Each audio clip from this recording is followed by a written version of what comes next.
Hi, how are you doing? I hope everything is good. Let me share with you this project. In this project, we are going to be talking about how to implement a passwordless authentication flow for your server-side, your backend applications. In this case, built with NestJs framework and using TokenChannel. It's a quite simple project where we are just going to expose a couple of protected resources. They are going to be secured with JOT tokens, and you can have a look at the NestJs documentation in the authentication page on how to use those JOT passport strategies. So we are doing basically the same.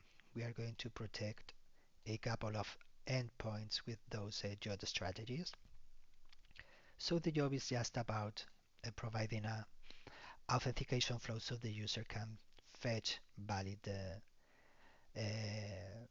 JOT tokens. So you see that our users don't have a password.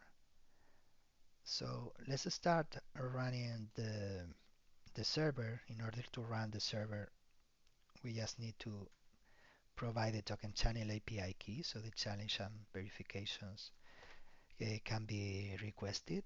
And let's run it. Once that is running, we are going to be able to try the protected resources. And so far, we don't have a valid access token in the authorization header, so we are going to be respond with a unauthorized 401 status code.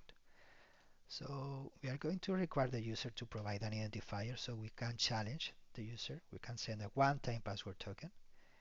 If the identifier is not in our user collection, we are going to provide a not found response. But if it is, we are going to be challenging the user and sending the user the request ID, this challenge ID. So in a next step, the user can prove the ownership of the phone number,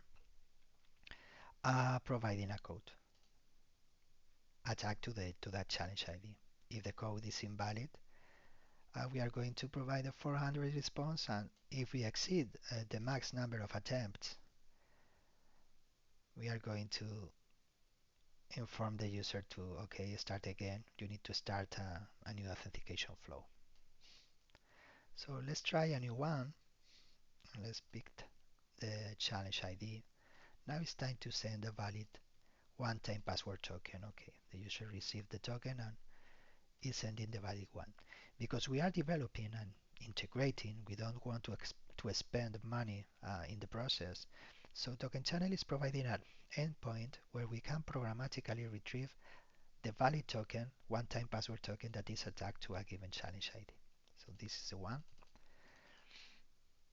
And the user is going to provide for that challenge ID the valid OTP token. And here it is. The user is granted a JOT token. So now we expect this protected resources request to be successfully being responded. You see the challenges collection is just the challenge items. It's just the audit log of the challenges, the authentication flows that are being started. And this is all. Thanks. Bye bye.